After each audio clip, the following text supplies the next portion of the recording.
ഉയർന്ന നിലയിൽ അത് നമുക്ക് മത്സരം വാശി വേണം. എന്റെ അച്ഛനേക്കാൾ ഉയർന്ന നിലയിൽ, എന്റെ അമ്മയേക്കാൾ ഉയർന്ന, അമ്മ വീട്ടിലായിരിക്കും, അടുക്കളപ്പണി മാത്രമായിരിക്കും. ഞങ്ങൾക്ക് അടുക്കളപ്പണി പോരാ, എന്ത് പണി വേണം? ഒരുപാട് പണികളാണ്. എന്ത് ജോലി കിട്ടിയാലും അതിനോട് നമ്മൾ കുറച്ച് സോഷ്യൽ ആക്ടിവിറ്റീസും കൂടെ വേണം. അങ്ങനത്തെ കാര്യങ്ങളാണ്. അപ്പോൾ പിന്നെ നമ്മൾ ശ്രദ്ധിക്കേണ്ട എന്നാണ്, നമ്മുടെ മക്കൾ നമ്മളെക്കാൾ ഉയർന്നു വരണം. അതായിരിക്കും അടുത്ത നമ്മുടെ ചിന്ത. നമ്മൾ അച്ഛനെ അമ്മയെ പരാജയപ്പെടുത്തിക്കൊണ്ട് മാത്രം കാര്യമില്ല, നമ്മൾ സ്വയം പിന്നീട് പരാജയപ്പെടണം. എങ്ങനെ പരാജയപ്പെടുന്നത്? നമ്മുടെ മക്കൾ നമ്മളെക്കാൾ ഉയർന്നു വരണം.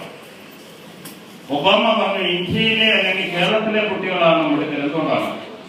നമ്മൾ ലോകമെമ്പാടും നോക്കിക്കഴിഞ്ഞാല്, നമ്മളെ പൊതുവെ നോക്കിക്കഴിഞ്ഞാൽ നിങ്ങളൊക്കെയാണ് ഏറ്റവും ഭാഗ്യം ചെയ്ത കുട്ടികൾ. എന്തുകൊണ്ടാണ്? മാതാപിതാക്കൾ നമ്മുടെ കാര്യത്തിൽ ശ്രദ്ധിക്കുന്നു. മറ്റൊരു രാജ്യത്തില്ല. ഇംഗ്ലണ്ടിലൊക്കെ എന്റെ 2 മക്കളും കുറച്ചു മക്കളും ഒക്കെ ഇംഗ്ലണ്ടില്ല. ഇംഗ്ലണ്ടിലെന്ന് പറഞ്ഞു കഴിഞ്ഞാല് 10ാം ക്ലാസ് വരെയൊക്കെ കഷ്ടിച്ച് പഠിപ്പിച്ചു കഴിഞ്ഞാൽ അന്നേരം വീട്ടിൽ നിറഞ്ഞു കൊടുക്കുക. അതുകൊണ്ടാണ് സ്കൂളിലെ എല്ലാവിധ സംഗതികളും പഠിപ്പിച്ചിരിക്കും. സൈക്ലിംഗ് പഠിപ്പിച്ചിരിക്കും, നീന്താൻ പഠിപ്പിച്ചിരിക്കും, പാചകം പഠിപ്പിച്ചിരിക്കും, എല്ലാ സംഗതികളും.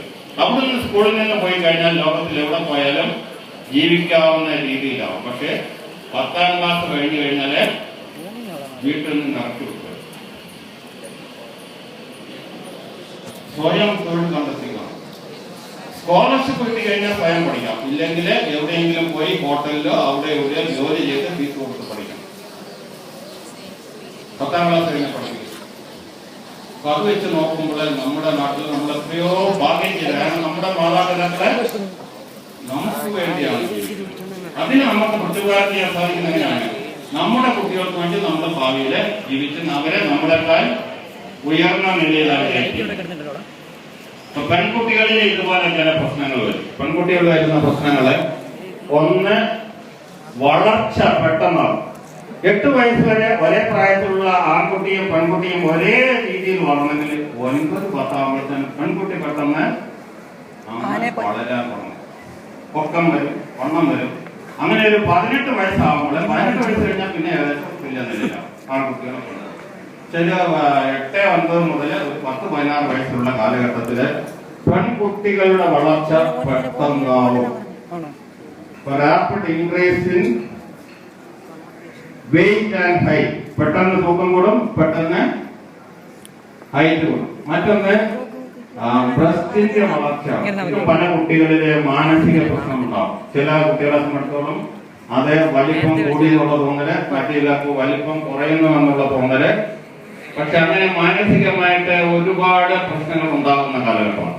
ഇപ്പൊ മനുഷ്യന് പ്രകൃതിയിലെ ദൈവം നമുക്ക് പെൺകുട്ടികൾക്ക് ബ്രസ്റ്റ് തന്നിരിക്കുന്നതിന്റെ ഉദ്ദേശം ഒന്ന് ലൈംഗിക ആകർഷണമാണെന്ന് പറയാമെങ്കിൽ തന്നെ പ്രധാനപ്പെട്ട ഉദ്ദേശം നമ്മുടെ അടുത്ത തലമുറയെ മുലയൂട്ടി വളർത്തുക എന്നുള്ളതാണ്.